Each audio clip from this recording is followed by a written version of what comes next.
आपने ये वीडियो तो देख ली जिसमें एक शख्स जो होता है वो दिन दहाड़े बीच रोड पे एक महिला के ऊपर 5 से 6 जो गोलियां फायर करता है और उसकी मौत हो जाती है। लेकिन इसके पीछे की सच्चाई क्या है, इसके बारे में हम जानते हैं इस वीडियो में। ठीक है, ये जो घटना है ये ग्वालियर की है, जहां पर एक शख्स जो होता है जिसका नाम होता है अरविंद परिहार, वो अपनी ही पत्नी नंदिनी परिहार के फेस के ऊपर 4 से 5 गोलियां फायर करता है, जिससे कि नंदिनी परिहार की मौत हो जाती है।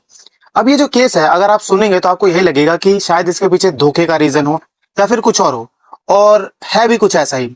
तो समझते हैं कि ये केस है क्या। देखिए, होता क्या है कि नंदिनी परिहार और अरविंद परिहार जो होते हैं वो शादी करते हैं एक आर्य समाज टेंपल में। तब शादी के बाद नंदिनी को अरविंद की सच्चाई पता चलती है, जिसमें ये होता है कि नंदिनी से शादी करने से पहले अरविंद की एक बार और शादी हो चुकी थी, मतलब कि उसका एक बच्चा भी था, और उसने झूठ बोल के नंदिनी से भी शादी कर ली। अब इसके बाद उनके रिश्ते और बिगड़ जाते हैं, नंदिनी को मारा पीटा जाता है और बहुत सारी चीजें होती हैं उनके रिश्ते में। और सन 2024 के नवंबर में नंदिनी जो है वो पुलिस स्टेशन में जाती है, जहां पर वो एक केस दर्ज करवाती है कि अरविंद परिहार और उसकी एक फ्रेंड पूजा परिहार, उन दोनों ने मिलकर उसको असॉल्ट किया। जिसकी वजह से होता क्या है कि अरविंद परिहार को अरेस्ट कर लिया जाता है और जनवरी 2025 में ही अरविंद परिहार जेल से बाहर आता है।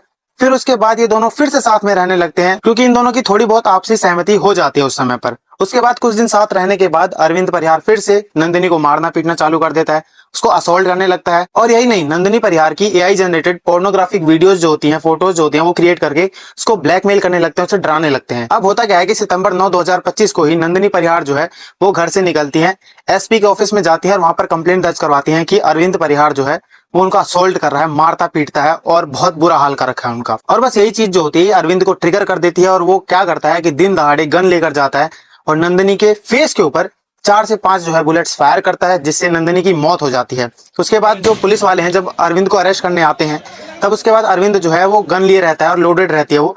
पुलिस वाले टीयर गैस छोड़कर जो है अरविंद को अरेस्ट करते हैं, मतलब बहुत मुश्किल से। उसके बाद जो पब्लिक है वो अरविंद को मारती पीटती भी है, वहीं पर बहुत पिटाई होती है अरविंद की, और उसके बाद उसको अरेस्ट कर लिया जाता है। अब ये तो सारी की सारी केस की सच्चाई हो गई, लेकिन इसके पीछे की एक डार्क रियलिटी भी सामने आई है, लोगों की विचारधारा।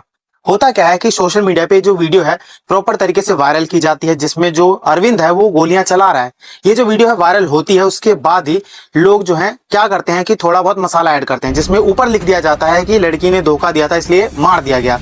और आपको तो पता है कि अगर ऐसा कोई केस आता है तो फिर क्या कहा जाएगा। लड़के जो है धड़ल्ले से मैसेज करते हैं, बहुत सारे कमेंट्स आते हैं जिसमें ये होता है कि भाई ने बहुत अच्छा काम किया, भाई ने ये किया, वो कर दिया, ये कर दिया, वो कर दिया। उसके बाद फिर कैसे लगता है आपको कि भाई चीजें चेंज होंगी सोसाइटी में। और अंत में सिर्फ और सिर्फ इतना ही कहूंगा मैं कि अपनी विचारधारा को बदलो, तभी समाज सुधरेगा। और अगर आपको वीडियो अच्छी लगी है, आपको कुछ भी नॉलेज मिली है, तो इस वीडियो को लाइक कर दो, दूसरों तक भी पहुंचा दो और मेरे चैनल से, मेरे अकाउंट से जुड़ जाओ।